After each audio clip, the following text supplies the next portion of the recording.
কি করছো? ব্যথা পাচ্ছি। এত জোরে টানছো কেন? আরে আরে, এত জোরে ঝাঁকাচ্ছ কেন? শরীর তো ব্যথায় পচে যাচ্ছে। ও মা গো, সারা শরীরে কেমন ব্যথা। এটা কি হাসপাতালে আনলে নাকি আমাকে? দয়া করে একটু আলতো করে। আমি আসলে সবার সামনে নিজেকে এভাবে মেলে ধরতে অভ্যস্ত নই।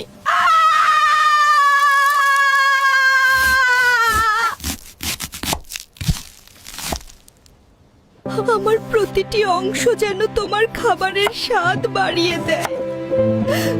এটাই আমার শেষ পাওয়া। না, আমি যাব না। এটা খুব গরম। বাঁচাও, খুব ভয় লাগছে। উত্তাপটা এখন আর ভয়ঙ্কর লাগছে না, বরং মনে হচ্ছে আমি পূর্ণ হলাম।